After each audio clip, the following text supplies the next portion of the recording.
हथियारों का शौक, फिल्मी अंदाज और उसी अंदाज के साथ भौकाल मचाने की जिद, ना पुलिस का खौफ ना सरकार के एक्शन का डर। जाहिर सी बात है, होगा भी क्यों, आखिर बाप का नाम डॉन अतीक अहमद जो है। लेकिन हुआ वही जो हर बदमाश के साथ होता है। शायद सपने में भी नहीं सोचा होगा कि बाप जेल में होगा और वो खुद पुलिस की रिवॉल्वर की नोक पर, और पूरा हिसाब गोलियों से लिखा जाएगा। नमस्कार, मैं राकेश कुमार, नवतेज टीवी देख रहे हैं आप। हम बात कर रहे हैं असद अहमद की। प्रयागराज में हुए उमेश पाल हत्याकांड में फरार चल रहा असद अहमद 13 अप्रैल को हुए एक एनकाउंटर में ढेर हो गया है। यूपी की स्पेशल टास्क फोर्स ने झांसी के पास माफिया अतीक अहमद के बेटे असद को मार गिराया है। असद के साथ में शूटर मोहम्मद गुलाम भी मारा गया है। हम आपको ये नहीं बताने आए हैं कि हुआ क्या है, हम आपको ये बताने की कोशिश करेंगे कि असद अहमद ने आखिर ऐसे क्या गुनाह किए जिनकी सजा कोर्ट की बजाय पुलिस की गोलियों से निकली।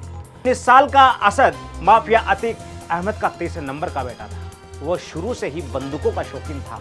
कहा जाता है कि उसे अपराध की दुनिया में लाने का जिम्मेदार खुद अतीक अहमद है। शुरुआत में ही असद ने पिता की माफियागिरी को बढ़ाने के लिए वही किया जो अक्सर हम फिल्मी पर्दे पर देखकर महसूस करते हैं। असद ने पिता के नक्शे कदम पर चलते हुए दहशत फैलानी शुरू कर दी। ना उसे पुलिस का खौफ था और ना ही कानून का डर। सूत्रों की माने तो प्रयागराज में हुए उमेश पाल हत्याकांड में भी अतीक अहमद ने ही असद को जाने के लिए कहा था।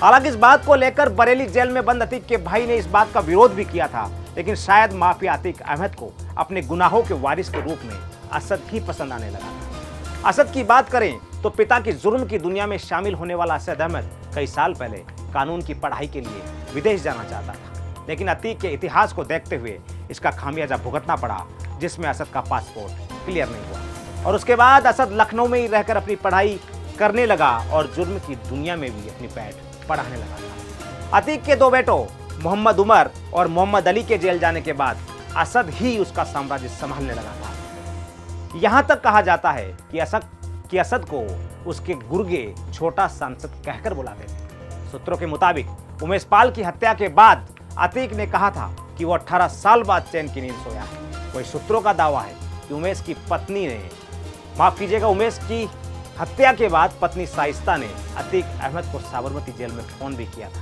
क्योंकि असद को सीसीटीवी फुटेज में देख लिया गया था। नाम और फुटेज सामने आने के बाद साइस्ता ने अतीक अहमद से नाराजगी भी जताई थी। उमेश पाल हत्याकांड के बाद असद फरार हो गया और शायद उसे उम्मीद भी थी कि वो बच जाएगा, लेकिन हुआ उससे बिल्कुल उलट। इस नृशंस हत्याकांड में पुलिस ने असद पर 5 लाख का इनाम भी घोषित कर दिया।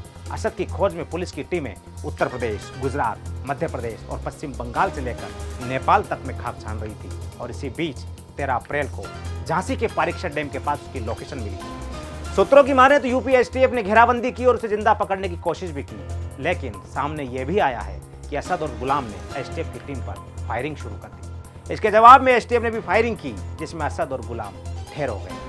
उन दोनों के पास से वाल्टर P88 पिस्टल और ब्रिटिश बुलडॉग रिवॉल्वर बरामद हुई। सोचना बनता है कि एक माफिया के परिवार का इस तरीके से अंत होगा। नमस्कार। देश और दुनिया की हर बड़ी खबर के लिए सब्सक्राइब करें नवतेज टीवी और पल पल के अपडेट्स के लिए बेल आइकन को दबाना ना भूलें, क्योंकि आपकी खबरों का भरोसेमंद साथी है नवतेज टीवी।